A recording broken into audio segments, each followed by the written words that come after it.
अस्सलाम वालेकुम वरहमतुल्लाहि वबरकातुह। कैसे हैं आप लोग? अल्हम्दुलिल्लाह मैं खैर आफियत के साथ हूँ। उम्मीद करता हूँ आप लोग भी बखैर होंगे। चलिए शुरू करते हैं आलमी हालात हाज़रा। आज कुछ ज़्यादा अहम खबर नहीं हैं और इसराइल फ़लस्तीन के ताल्लुक से तो ना के बराबर है। वहाँ मेन मसला यह है कि कैदियों की जो बॉडी है तो दो अभी तक जो है उसकी तलाश जारी व सारी है, तो वो हवाले करने के बाद ही जो है कोई सेकंड राउंड की बात आगे चलेगी। इस वजह से समझ जाइए कि बात वहाँ पे रुकी हुई है। इसके बाद अगर बात की जाए रशिया यूक्रेन जंग के ताल्लुक से, तो कल मैं बताया था कि काफ़ी पॉजिटिव खबरें आ रही है और ऐसा लग रहा है कि जंग बंदी की तरफ मामला जा रहा है, लेकिन यूरोप वाले नहीं चाह रहे हैं कि ये जंग बंदी हो, और ख़ास तौर से ऐसी जंग बंदी जिसमें रशिया के मन मुताबिक मामला तय हो। तो यूरोप वाले जो है टांग अड़ाने की कोशिश कर रहे हैं, ख़ास तौर से जर्मनी वाले, फ्रांस वाले, यूके वाले, यूरोपियन यूनियन वाले।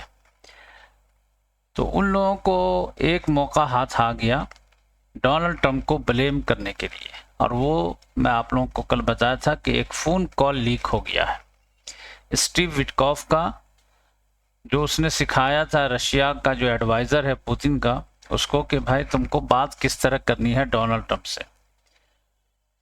तो उसमें उसने सिखाया था कि डोनाल्ड ट्रंप अभी इसराइल और गज़ा का जो है सेटलमेंट कराया है तो उसकी तारीफ़ करो, और तुम लोग रिक्वेस्ट करो कि जैसा आपने फ़लस्तीन और इसराइल का करा के दिए हैं उसी अंदाज में आप हमारा भी करा दीजिए। तो वो फ़ोन कॉल लीक हो गया, जिसकी वजह से उन लोगों को ब्लेम करने का एक बेहतरीन मौका मिल गया है कि ये जो भी 28 नुकाती प्रोग्राम है ये तो समझ जाइए कि पुतिन की जो है मनचाहा प्रोग्राम है। तो डोनाल्ड ट्रंप ने कहा भी कि ठीक है, तो आप क्या चाहते हैं वो पेश करें। तो उसमें से उन लोगों ने कई कंडीशन निकाल भी दिए, लेकिन अभी भी जो है वो लोग मानने के लिए तैयार नहीं हैं कि ज़मीन देने की जहाँ तक बात है कि जो हिस्सा रशिया जीत लिया है वो उसके हवाले कर दिया जाए, ये तो पॉसिबल नहीं है। और नेटो में हमेशा के लिए दरवाज़ा यूक्रेन के बंद हो जाए, ये भी पॉसिबल नहीं है। और यूक्रेन अपने जो है आर्मी को छोटी कर ले, ये भी पॉसिबल नहीं है। और उसे कोई जो है सिक्योरिटी गारंटी ना दे, ये भी पॉसिबल नहीं है। तो इस लिहाज से वो कह रहे हैं कि नहीं होगा, और अगर ये सारी चीज़ें कर देते हैं तो रशिया मानने के लिए तैयार नहीं होगा। तो अभी जो है दिल्ली दूरस्थ, देखिए धीरे धीरे जो है ये लोग अगर चलते रहेंगे तो आज ना कल हो जाएगा। यूरोप वाले के लिए एक बड़ा प्रॉब्लम है, देखिए सिक्योरिटी गारंटी को लेकर के एक बड़ा मसला है कि इसके पास, ज़ेलेंस्की के पास बहाना यह है कि अगर ठीक है आपकी सारी बात हम मान लें और सुलह करा लेते हैं, लेकिन फ्यूचर की गारंटी हमें कौन देगा नेटो के अलावा, कि 5-6 साल के बाद फिर रशिया हम पर हमला नहीं करेगा, इसकी गारंटी कौन देगा। उसके लिए तो सिर्फ एक ही गारंटी है कि हमें नेटो में शामिल कर लिया जाए, तो फिर रशिया जो है नेटो पे हमला करने से बाज रहेगा, वरना तो कोई भी गारंटी हो ही नहीं सकती है। तो अब उसमें यह है कि अमेरिका कह रहा है कि ठीक है मैं गारंटी देता हूँ, पुतिन का था कि मैं गारंटी देता हूँ। अब पुतिन के बारे में ज़ेलेंस्की का कहना यह है कि बिल्ली को दूध का रखवाला दे दिया जाए तो ये तो मुनासिब नहीं है। अमेरिका कहता है ठीक है तो मैं गारंटी दे देता हूँ। अब उसमें भी ज़ेलेंस्की को प्रॉब्लम है कि आप कहते हो कि मैं गारंटी दे देता हूँ, ठीक है, लेकिन 2030 में अगर पुतिन ने फिर हमला कर दिया तो उस गारंटी के नाम पर आप करेंगे क्या? क्या आप जंग करेंगे ये लिख के देंगे, या फिर आप कहेंगे कि भाई वो न्यूक्लियर पावर है तो क्या कर सकते हो, तो सैंक्शन लगाओ। तो अभी जो है 10-20 हज़ार सैंक्शन लगा दिए तो क्या फ़र्क पड़ गया, तो उस वक्त आप लगा देंगे तो क्या फ़र्क पड़ जाएगा। तो इस लिहाज से आपकी गारंटी में मुझे कोई दम नहीं लगता है।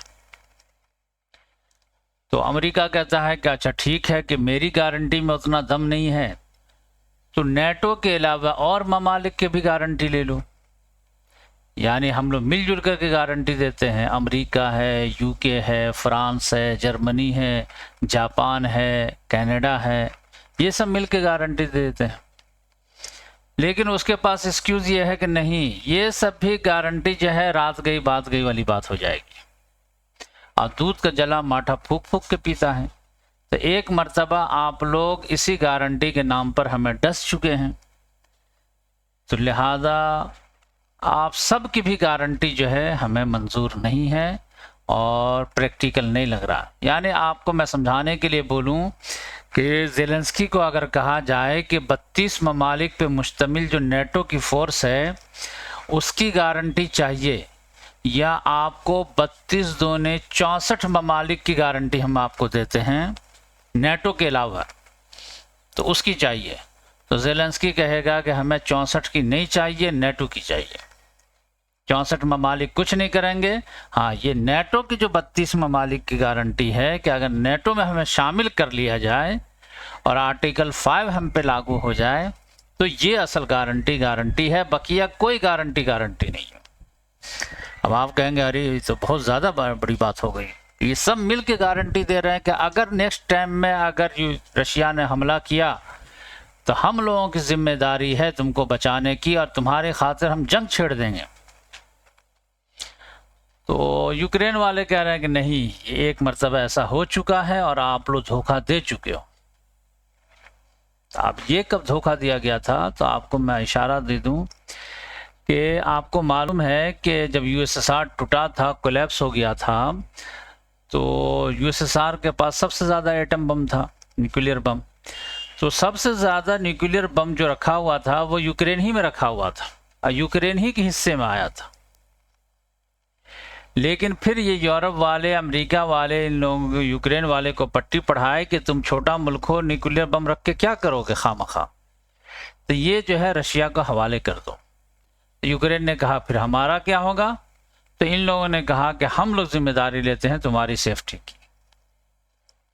तो यूक्रेन वाले जो है अभी तक पछता रहे हैं, इन लोगों की बातों में आ करके अपना सारा न्यूक्लियर वेपन जो है वो रशिया के हवाले कर दिए। आप बोले कि कुछ होगा तो हम लोग हैं, तो आज देख लीजिए ये लोग होते हुए भी 2014 में जो है क्रीमिया चला गया और 2025 में जो है डॉनबास जा रहा है। तो इस वजह से यूक्रेन को मालूम है कि इन लोगों की ज़बानी खाली खोली धमकी से कुछ फ़ायदा नहीं है, लेकिन फिर भी मरता क्या ना करता, देखिए क्या होता है। तो यूरोप वाले तो नहीं चाह रहे हैं कि ये जंग बंद हो, बल्कि वो चाहते हैं कि नेटो इन्वॉल्व हो, अमेरिका इन्वॉल्व हो, और ये जो एक रशिया के शक्ल में मजबूत मुसीबत हमारे सामने आ रही, इसको जो है क्रश कर दिया जाए।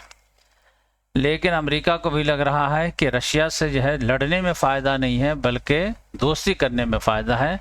लड़ेंगे तो रशिया भी बर्बाद होगा, हम भी कमज़ोर होंगे और साइड से चाइना निकल जाएगा बहुत आगे। तो इस लिहाज से वो जो है सोचता है कि क्यों हम वेस्ट करें। और डोनाल्ड ट्रंप जो है वो सिर्फ अपना फ़ायदा देखता है, फिर अपना मुल्क का फ़ायदा देखता है और दूसरे का फ़ायदा वगैरह कुछ नहीं देखता है। तो वो देखता है कि कहाँ पे फ़ायदा, इवन कि वो कह रहा है कि अगर हम तुमको गारंटी देंगे यहाँ पे, तो यहाँ पर अगर जो है कोई बॉर्डर बनती है वहाँ पे हम फोर्स लाएंगे तो उसकी भी कीमत तुमको देनी पड़ेगी, ऐसे नहीं फ्री में हम आकर तुमको गारंटी नहीं देंगे। तो ये सूरत हाल है। तो देखिए कि मामला क्या हो रहा है। तो इन लोगों की मीटिंग यूएई वगैरह में भी चल रही थी, लेकिन कुछ निकला नहीं। अब ये देखिए कि स्टीव विटकॉफ जो है नेक्स्ट वीक जो है रशिया जाने वाला है, व्लादिमीर पुतिन से मुलाकात करेगा। अब इन लोगों ने जो प्लान को रिवाइज किया है, अब वो रिवाइज प्लान पुतिन को एक्सेप्ट है या नहीं है, इस पर असल में दारोमदार है। पुतिन कहता कि पहले मैं देखूं तो सही। अच्छा, ये सारी बातें जो शुरू हुई है वो प्रोग्राम जो है प्लान लीक हो गया उसकी वजह से। तो अब ये आप जानते हैं कि लीक प्रोग्राम तो लीक ही प्रोग्राम है, वो तो कोई ऑफिशियल डॉक्यूमेंट्स है नहीं। कोई आदमी जानबूझ के भी लीक कर देता है, वो गलत है जो है डॉक्यूमेंट्स लीक कर सकता है। तो इस लिहाज से कोई भी आदमी दावे के साथ नहीं कह सकता है कि यही जो है समझिए कि इसमें शराइत वगैरह है। लेकिन फिर भी देखिए कि क्या होता है। तो यूरोप वाले बहुत बेचैन हैं कि डोनाल्ड ट्रंप कहीं रशिया से मिल करके कुछ भी डील ना कर ले और हमारे ऊपर थोप ना दे। और यूरोप वाले बार बार कह रहे हैं कि हम तो नहीं मानेंगे, हम तो नहीं मानेंगे, हम तो नहीं मानेंगे। लेकिन सवाल ये पैदा होता है कि अगर ये अमेरिका निकल जाता है यूक्रेन की मदद से, तो क्या यूरोप वाले के पास इतना दमखम नहीं है पैसे के लिहाज से, असलहा के लिहाज से, कि वो ये जंग जारी रख सके यूक्रेनियों की मदद करके? तो इसके बारे में हाफ हाफ मामला है। यूरोप के पास पैसा भी है जो वो भरपूर दे सकता है यूक्रेन को लड़ने के लिए, असलहा भी है, मैन पावर भी है, सब कुछ है देने के लिए अमेरिका के बगैर भी। कि अमेरिका अगर मदद नहीं करेगा तो नहीं करेगा, लेकिन हम लोग करेंगे और यूक्रेन लड़ेगा जहां तक के रिस्पेक्टेबल जीत हो जाए या डील हो जाए। लेकिन यूरोप के पास एक बड़ा प्रॉब्लम है अमेरिका के बगैर, जिसके वजह से वो लोग ये दावा नहीं कर पा रहे हैं और ये ऑफर नहीं दे पा रहे हैं ज़ेलेंस्की को कि किसी भी हालत में कबूल मत करना, अगर अमेरिका निकल भी जाता तो निकलने दो, हम लोग हैं तुम्हारे साथ। वो कमी क्या है? वो कमी है इंटेलिजेंस की। यूरोप के पास जो है वो इंटेलिजेंस नहीं है कि अमेरिका या रशिया का एसेट कहाँ कहाँ पे है, कहाँ कहाँ पे टारगेट करना है, नहीं करना है। ये सारा इंटेलिजेंस का जो डेप्थ है वो अमेरिका अपने पास रखे हुआ है। तो अब रशिया इतना बड़ा है, आप यहाँ से ड्रोन मारते रहें, खाली ज़मीन में गिरते रहे तो क्या फ़ायदा है? हाँ, आपको मालूम है कि यहाँ पर जो ऑयल रिफाइनरी है, यहाँ पर जो उसका असलहा का ज़ख़ीरा है, यहाँ पर ये है, तो वहाँ पर मारेंगे तो 20 मारेंगे तो जो है 18 को इंटरसेप्ट कर लेगा, एक दो जाके लगेगा तो फिर आपको कुछ कामयाबी मिलेगी। अब ये इंटेलिजेंस के जो नॉलेज है वो अमेरिका के पास है, यूरोप के पास नहीं है। तो अंधेरे में तीर चलाने से फ़ायदा क्या होगा? तो नुकसान ज़्यादा हो जाएगा, फ़ायदा कम होगा। ये कमी का एहसास जो है यूरोप वालों को बहुत सता रहा है। और अमेरिका आप जान लीजिए कि आपके साथ भी रहेगा, लेकिन आपके ऊपर अपर हैंड रखेगा। आप देख लीजिए कि वो हथियार भी जो बेचता है तो सबसे ज़्यादा लेटेस्ट जो रहता है उसको नहीं बेचता है, उससे एक नीचे कम जो रहता है उसको बेचता है। यानी अगर F-16 है तो पहले F-16 अपने पास रखेगा, फिर उसके बाद जो उससे नीचे वाला आपको देगा, चाहे कोई भी हो। F-35 है, उससे बेहतरीन अगर वो उसने ईजाद कर लिया है तो आपको F-35 पकड़ाएगा, वरना नहीं पकड़ाएगा। इसी तरह नेटो में सब लोग एक साथ हैं, लेकिन अमेरिका इन लोगों पर अपर हैंड रखता है कि आज न कल अगर ये लोग रंग दिखाने लगे तो फिर हम इससे अपर हैंड रखें। तो ये मसला है। तो ये मैं सोचा आप लोगों को यहाँ के बारे में बता देता हूँ। अच्छा, एक बड़ी खबर जो है यहाँ से आई है गिनी बिसाओ से। गिनी बिसाओ में जो है संडे को जो है इलेक्शन हुआ, तो वहाँ पर जो है जीत के लिए लड़ाई हो गई, जैसा अफ्रीका में होता रहता है। तो अपोजिशन पार्टी वाले भी कह रहे थे हम जीत गए, और जो प्रेसिडेंट था वो भी कह रहे थे जीत गए, और फैसला ही नहीं हो पा रहा था। कुछ लोग कह रहे थे कि सेकंड राउंड में मामला जाएगा, और दोनों कैंडिडेट कह रहे थे नहीं हम तो फर्स्ट ही राउंड में जीत गए, तो सेकंड राउंड की ज़रूरत ही नहीं है। तो इसी तू मैं समझे कि 4-5 दिन निकल गया, तो मिलिट्री का एक ग्रुप जो है निकल के बाहर आया और कल उसने कैप्चर ही कर लिया। कहा कि जाइए आप लोग घर घर बैठिए सब लोग, और अब हम लोग संभालेंगे। तो यहाँ पर समझिए कि मिलिट्री कू हो गया है, और सारे रास्ते समुद्री हवाई सब बंद कर दिए हैं और कर्फ्यू लगा दिया है, और जो कैंडिडेट वगैरह है उसको हाउस अरेस्ट कर लिया है। तो यहाँ पे भी समझिए कि पहले से जो है नाइजर, माली, बुर्किना फासो वगैरह में था ही, अब गिनी बिसाओ में भी, जिसकी राजधानी बिसाओ है, यहाँ पे भी मिलिट्री कू हो गया है। तो आप यहाँ पर जो है यूनाइटेड नेशन के जो जनरल सेक्रेटरी हैं एंटोनियो गुटेरेस, वो भी कंसर्न जाहिर करने के भाई ऐसा मत करो और यहाँ पर जो इलेक्शन वगैरह कराओ, लेकिन लोग मौका देखते हैं तो फ़ायदा उठाते ही हैं। एक बड़ी खबर आ रही है G20 के ताल्लुक से कि अमेरिका और अफ्रीका में बहुत ज़्यादा जो है तलखी आ गई है, और आप जानते हैं कि इस बार जो है G20 के समिट हुई तो डोनाल्ड ट्रंप नहीं आया। अब नेक्स्ट ईयर जो है वो अमेरिका में है, तो अमेरिका ने अभी से कह दिया है कि अफ्रीकन प्रेसिडेंट को हम दावत ही नहीं देंगे, उसके यहाँ था तो हम गए नहीं, और हमारे यहाँ रहेगा तो हम उसको दावत ही नहीं देंगे। क्यों नहीं दावत देंगे भाई? कह रहा है कि वो जेनोसाइड वगैरह कर रहा है, वाइट फार्मर वगैरह को परेशान कर रहा, मार रहा, इसलिए यहाँ से नहीं देंगे। तो डोनाल्ड ट्रंप को देख लीजिए कि अपने लोगों के बारे में कितनी फिक्र रहती है, और फ़लस्तीनियों के बारे में मुसलमानों को कोई फिक्र नहीं रहती। अच्छा, इसके बाद अगर बात की जाए तो यहाँ पर हांगकांग में जो है आग लग गई है बिल्डिंग में। अब ये समझिए कि आप आग लग गई है तो 44 लोगों की हिलाकत हो गई। वो मेन मसला क्या था कि कई बिल्डिंगें एक साथ थी और बड़ी बड़ी बिल्डिंगें थी। अब उसमें रिनोवेशन का काम चल रहा था, तो बम्बू वगैरह बांधे रहते हैं, जैसे वाइट वॉश करना है या फिर प्लास्टर वगैरह करना है, तो बांस वगैरह बांध करके रखे हुए थे। उसी में आग पकड़ ली और वो समझिए कि शोले जवाला बन गया। तो 44 लोगों की तो हिलाकत कंफर्म हो गई है, लेकिन कम से कम 250 लोग और भी झटके हुए हैं। देखिए ये तादाद बढ़ सकती है। यहाँ पे दिल्ली में जो है यह पॉल्यूशन जो है बहुत ज़्यादा हो गया, फॉग, और ये तो सर्दी में तो हो ही जाता है, लेकिन एक मसला ये हो गया कि इथियोपिया में अभी जो है एक लावा फटा था, वोल्केनो, उसका जो धुआं उठा, तो वो समझे कि धुआं उठ करके ऐसे यमन होते हुए, ऐसे ओमान होते हुए, ऐसे गुजरात होते हुए वो दिल्ली आ गए और फिर इधर अब चाइना चला जाएगा। तो यहाँ पे बहुत ज़्यादा जो है दिल्ली में धुआं हो गया है, तो लोग बहुत ज़्यादा परेशान हैं। तो ये एक राज।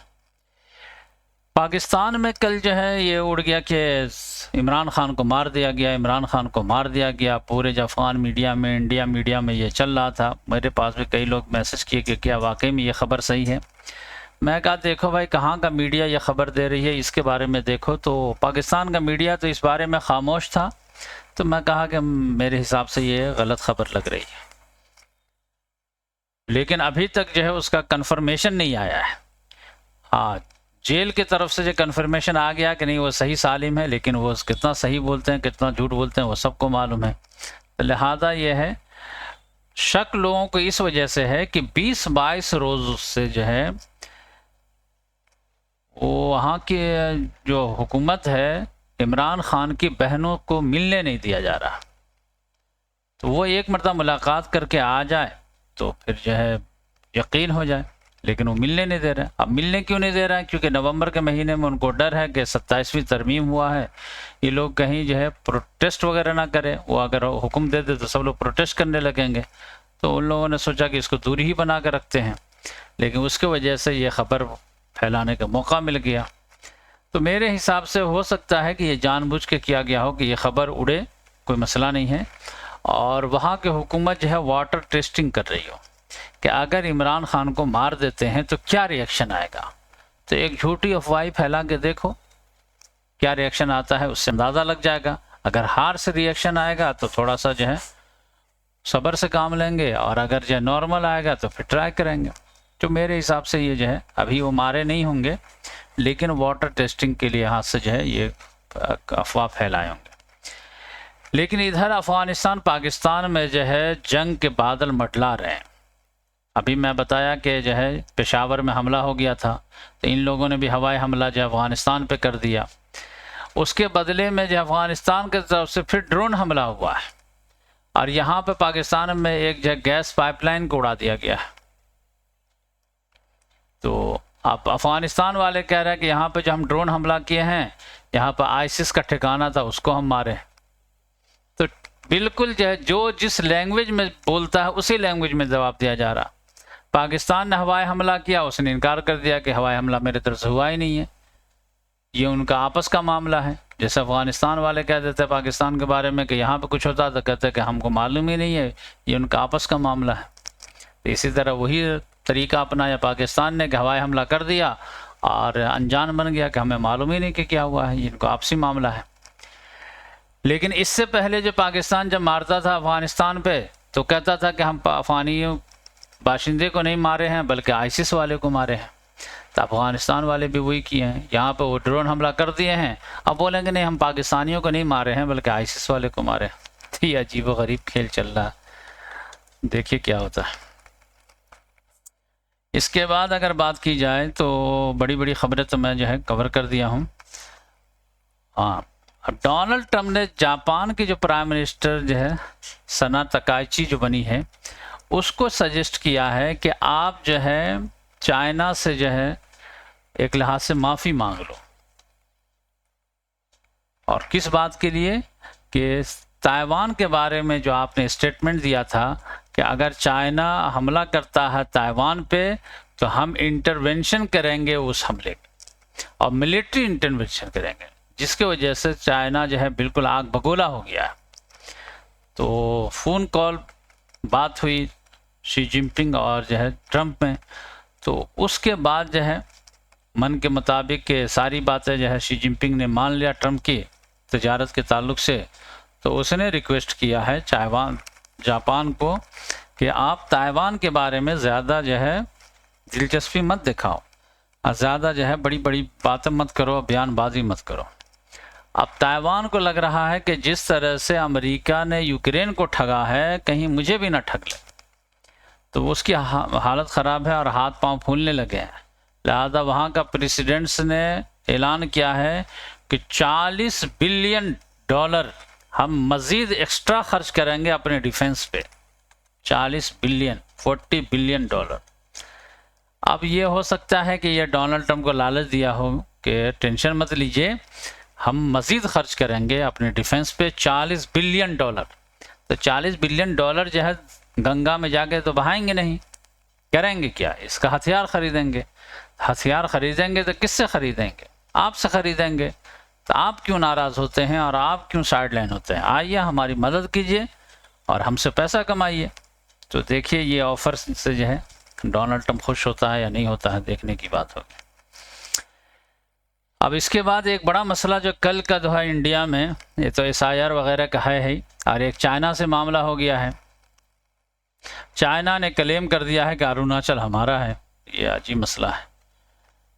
मेन मसला क्या हुआ कि एक अरुणाचल की खातून थी, वो जापान जा रही थी, तो वो बेचारी जो शायद वो UK की में सेटल है लेकिन अरुणाचल की थी, तो वो उसको जापान जाना था तो ऐसे चली जाती।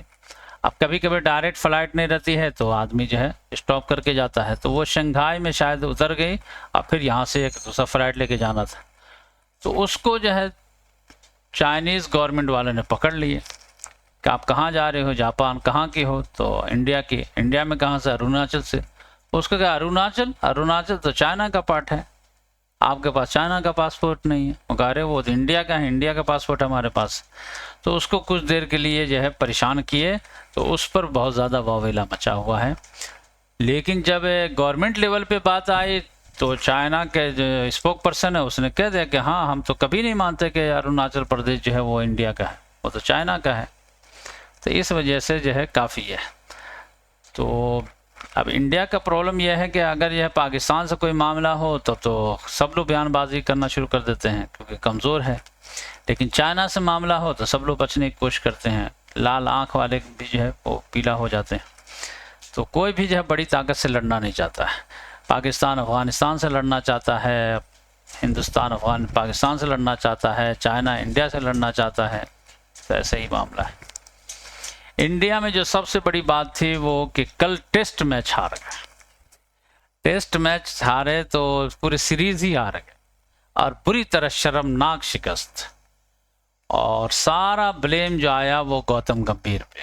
तो आप लोगों को याद होगा कि मैं इससे पहले बताया था कि इंडिया की टीम को गंभीर ऐसा लगता है कि बर्बाद करके छोड़ेगा, और तकरीबन उसने टेस्ट टीम को तो बर्बाद कर ही दिया है। अब वनडे की टीम और T20 की टीम बाकी है, बकिया तो टेस्ट को उसने बर्बाद कर दिया है। यानी टेस्ट टीम को जो है प्लेयर जो चाहिए वो रणजी ट्रॉफी वगैरह से, डोमेस्टिक प्लेयर जो खेल होता है वहाँ से लाना चाहिए, ये IPL से उठा के ले आता है। गंभीर का मामला यह है कि मैंने है कि मेरे नज़दीक ऐसा लगता है कि उसको हसद की बीमारी है असल में। वो किसी का जो नेम फेम उसको जो है बचता नहीं है, और वो कई एजेंडे के तहत जो है इंडिया टीम को जो है चला रहा है, जिसके वजह से वो जो है एक साथ एक्सपेरिमेंट कर रहा है और उसका ये रिज़ल्ट आया है कि 400 से ज़्यादा रन से जो है इंडिया की टीम हार गई। तो सारे लोग गंभीर पे बरस पड़े कि भाई ये क्या है। तो मेन मसला वो हसद की बीमारी है। उसको रोहित शर्मा के जो पब्लिसिटी नहीं जमती है, उसको विराट कोहली के नहीं जमती है, उसको अश्विन की नहीं जमती है, तो हर एक से ही के कामयाबी से वो जलता रहता है, जिसकी वजह से वो परेशान रहता है।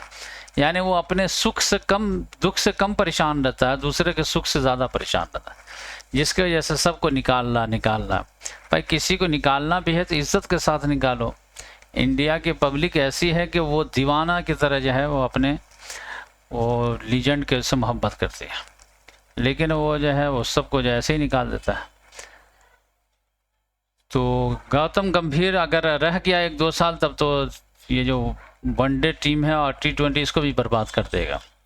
लेकिन अगर वो चला गया तो इंडिया की टीम बहुत मजबूत है, वो आराम से जो है, जो सलाहियतमंद है, जो टैलेंटेड है, उन लोगों को सही से खिलाए तो इंडिया की टीम तो अभी बहुत मजबूत है। ऑस्ट्रेलिया के अलावा तो कोई भी जो है इंडिया को हराना बहुत मुश्किल है। इक्का दुक्का हरा दे लक बाई चांस तो अलग है, बकिया तो इंडिया और ऑस्ट्रेलिया अभी बिल्कुल टक्कर में है। लेकिन अगर ये कोच जो है और ये सेलेक्टर ये लोग गड़बड़ी करेंगे तो फिर गड़बड़ी हो जाएगी। इसके मुकाबले में पाकिस्तान की टीम थोड़ी सी जो है वो कम बैक कर रही है, ख़ास तौर से वहाँ जो है स्पिनर का अब दौर जो है आना शुरू हो गया है और काफ़ी अच्छे स्पिनर उसको मिल गए हैं। अबरार ख़ान की शक्ल में है, साइम अय्यूब की शक्ल में है, मोहम्मद नवाज़ की शक्ल में है, एक लंबा सा जब तौसीफ़ उस्मान जो 4 विकेट लिया वो उसकी शक्ल में है, और सूफ़ी जो है वो है। 4-5 बेहतरीन उसको स्पिनर मिल गए हैं जो गेम चेंजर वगैरह है, लेकिन वहाँ भी पर्ची चलता है। लेकिन अभी वो जो है कम बैक कर रहे हैं, जवाल से जो है अब उरूज की तरफ जाना शुरू हुए हैं। देखिए क्या होता है। इंडिया तो अभी पीक पे है, लेकिन अगर गंभीर अगर इसी तरह काम करता रहा कि सरफराज है उसको नहीं खिलाना है, तो शामी है उसको नहीं खिलाना है, तो ये है तो उसको नहीं खिलाना है, तो इससे प्रैक्टिकल प्रॉब्लम है, तो इससे पॉलिटिकल प्रॉब्लम है, तो इससे जो है ज़ाती रंजिश है, तो इस तरह से तो टीम बर्बाद हो जाएगी। देखिए क्या होता है। तो ये चंद खबरें थी जो मैं सोचा आप लोगों से शेयर कर दूं। तो खेल वगैरह को भी पॉलिटिक्स में घुसा दिया गया है, आइडियोलॉजी घुसा दिया गया है, जिसकी वजह से बड़ा प्रॉब्लम आ रहा है। अभी देखिए पाकिस्तान अफगानिस्तान का मैच होना था, लेकिन लड़ाई की वजह से जो है अफगानिस्तान ने मना कर दिया, तो जिम्बाब्वे वाले आ गए हैं, अब वो खेल रहे हैं। तो ये बातें हैं। तो ये चंद बातें थी जो सोचा मैं आप लोगों को शेयर कर दूँ, और फिर मिलेंगे इंशाल्लाह नेक्स्ट वीडियो में। और टेलीग्राम का चैनल के ताल्लुक से मैं आप लोगों को बता दूँ कि देखिए 563 लोग हो गए हैं। आप लोग भी चाहें तो इनाम रहमान ग्रुप आप डायल करेंगे तो आप लोगों को जो है यहाँ पे जो है लिंक है, ये देखिए इनाम रहमान, ये लिंक इनाम रहमान ग्रुप, इसको आप जो है स्कैन कर लीजिए या ये नाम लिखिए तो आप हमारे साथ जुड़ जाएंगे। और अल्हम्दुलिल्लाह कल मैं आसान दर्स कुरान में देखिए 301 वीडियो हो गए, यानी 50-51 वीडियो मैं कल अपलोड किया हूँ और 27 वीडियो और बाकी है, आज मैं अपलोड कर दूंगा। तो कल से जो है इंशाल्लाह मैं आसान दर्स कुरान की वीडियो बनाना शुरू कर दूंगा। जज़ाकल्लाह। और टेलीग्राम काफ़ी अच्छा है अल्हम्दुलिल्लाह। और यह है एक और मैं काम करने की कोशिश कर रहा हूँ कि समझ जाइए कि वो काम हो जाएगा तो मैं आप लोगों को जो है लिंक दे दूंगा, और वो समझे कि गूगल ड्राइव पे जो है मैं आसान दर्स कुरान वगैरह को अपलोड कर दूंगा। तो जहाँ जो है टेलीग्राम नहीं दस्तयाब है तो वहाँ जो है वो लोग गूगल ड्राइव से जो है वो डाउनलोड कर सकते हैं। तो उसमें कुछ कीमत लगने वाली है, तो मैं सोच रहा हूँ कि इस महीने में फ़ीस आने वाली है तो उससे फिर गूगल ड्राइव में ख़रीदूँगा, तो इंशाल्लाह उसको जो है 2-3 तारीख को अपलोड कर दूँगा इंशाल्लाह। जज़ाकल्लाह।